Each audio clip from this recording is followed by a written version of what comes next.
Welcome viewers to the Personal Injury Law Show. This is a show that talks about everything to do with personal injuries. We talk about transport accidents, work accidents, slips and falls, medical negligence. My name's Tony Carbone, personal injury lawyer of over 25 years experience. With me tonight I've got Don Maffia, a specialist in transport accidents. Good evening, Don. Good evening, Tony. Good evening, viewers. And Robert Paoletti, who does also a lot of transport accidents. Good evening, Rob. G'day, Tony. Always a pleasure to be here. Now, Tony, what's in the news? Look, there's been a lot of stories in the news. Tonight's topic's going to be about seatbelts and the failure to wear seatbelts and how it affects you if you have an injury, now, or have a car accident, that is. Now, the first story is about a police officer who was driving and wasn't using hands-free and on the mobile phone. What do you think of that, Rob? Well, look, I suppose it's one of those interesting stories that pops up, and the rules apply to everybody equally. It's just interesting that it popped up. Someone managed to find them doing it. Well, it's interesting that it looks like police vehicles don't have Bluetooth, Tony. Now, look, it's bizarre because, I mean, they've got a lot of technology and they're not immune to the road rules, and I think it's a bad message to be sent into the public if a police man or woman are seen holding a phone like this. But anyway, shame on you. Next story is this drunk mum who's off to jail. She had 10 kids in the car, 9 of them without seatbelts, which is the topic of conversation tonight. Yes. This is absolutely extraordinary in this day and age, Don, with all the ads that TAC produce. What do you think about this, Don? I think it's shocking. I think she's obviously deserved what she's going to get, which is a jail term. She took 10 children in a car unrestrained. She had alcohol in the system. 0.233. Which is quite significant, and caused significant injury to a number of the occupants. So tragic for the kids, shocking for the mum, and I think ultimately she's going to pay the price. And Rob?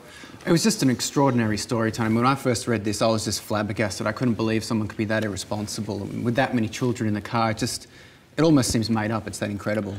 Well, it's sad indictment on our society, I guess, and realistically, she probably doesn't deserve to have these kids, does she?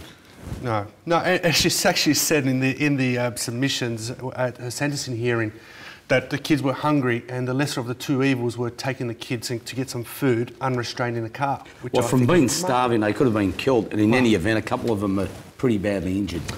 Better to be hungry than injured, I say. I reckon lock her up, take the kids off her, and let's farm them out or adopt them out to people that do want children that can't have them. What do you think? Something like that, Tony. She'll probably come after me anyway. The third story is a 4-year-old victim not wearing a seatbelt. Now, this is even worse because a 4-year-old cannot put on a seatbelt, can they? No. Well, look, they can, but obviously it's up to the responsibility of the driver, in this case was the parents, to ensure that their passengers are safely secured. Rob? Well, look, again, we see too much of this these days. Children who are unrestrained. I mean, a baby is just as vulnerable, if not more vulnerable, as an adult, and they should always be put in a baby seat or some kind of restraint. Well, a 4-year-old's a toddler, but, I mean, you know, they're still very young and they probably bounce around a bit. Exactly. And they get thrown around, and that's, you know, the topic of discussion tonight. Well, tonight we're talking about the importance of seatbelts, and one of the most important features of a seatbelt is to prevent injuries or to lessen the injuries. So, look, not wearing a seatbelt, there is no excuse, Tony. Everyone in this particular car was severely injured, and a lot of it happened in Mildura, and they were airlifted to hospital in Melbourne. So, yeah, look, shame on these people again. But it's sad after all these years of advertising, and we're 40 years that seatbelts have been compulsory, Rob. That's 40 right. years. It's a long time. No excuse. All right, look, let's get on to the topic of discussion tonight, which is seatbelts. The first case we're going to do is a South Australian decision of Fatchin and Duff. Do you want to give me the facts, Rob? Yep, I sure will, Tony. Now, this is a South Australian case, as Tony said. In this case, there were some road workers who were driving a survey vehicle on a freeway. The vehicle was going at about 4 kilometres, 5 kilometres an hour, doing a survey work. There was a vehicle travelling about 500 metres behind them, a warning vehicle telling any oncoming traffic that they were working. A car came down the freeway at about 100, 110 kilometres an hour, went past the warning vehicle and collided with this survey vehicle. Now, the people in the survey vehicle were not actually wearing seatbelts and sustained some pretty nasty injuries. And in fact, paraplegia, Tony. So very significant injuries to one of the passengers in that truck.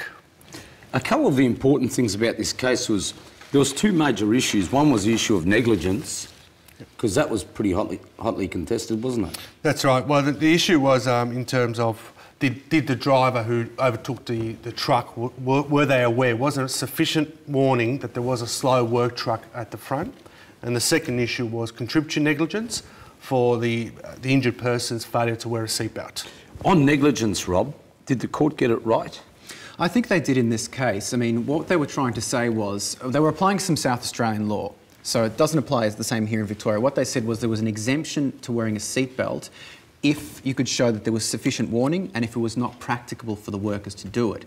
Now, what they demonstrated here was that though it was difficult for the workers to do their surveying work when they had their seatbelts on, they were still able to do it quite well, and there was no reason why they couldn't have done it without a seatbelt on.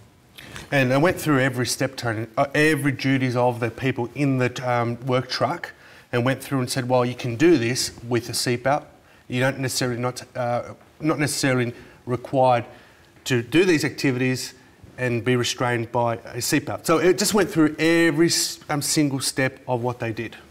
What's fascinating is that the judgment was for $2.6 million, and so you can see that the 25% reduction is very significant, Rob. It's huge. I mean, it took $500,000 off the damages. No, more. It reduced it down to $2 million. And the other issue about this is this case was that there was a culture of not wearing seatbelts in this work truck, and they considered the culture, and they said, well, look, that doesn't exempt you from wearing a seatbelt, but said it was an OH&S issue, Occupational Health and Systems. Well, Don, if it was a culture of not wearing seatbelts, is 25% a sufficient enough reduction? Well, look, well, in South Australia, it's mandatory, but I think, well, maybe they should have looked at the employer and maybe even added in the employer as a defendant. I was just about to get to that. Rob, do you think that the employer should have been joined because of the cultural problems in terms of people not wearing seatbelts? I think absolutely. I think absolutely. I mean, this was an unsafe system of work. We had all the employees having this culture which was encouraged by the employer not to wear seatbelts because it was just easier for them to do their work that way. And surely, you know, that's an unsafe system of work and they should have been added as a defendant and explored. The employer has got a non-delegable duty of care in Victoria in any event that says that you've got to make sure that your employees do the right thing. Now, in this case, because they weren't wearing seatbelts, and it was pretty common knowledge, I think, is that correct? Yep, that's right. Well, there's witnesses, each who work, all these workers said we don't wear seatbelts.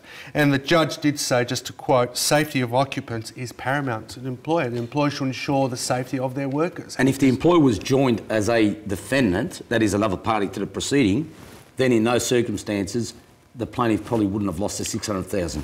That's right. That's right. That's probably. In my view. I'm not 100%, probably. Yeah. Viewers, we've got to go to a sponsors break. After the break, we're going to go to some video footage of some seatbelt ads over the years.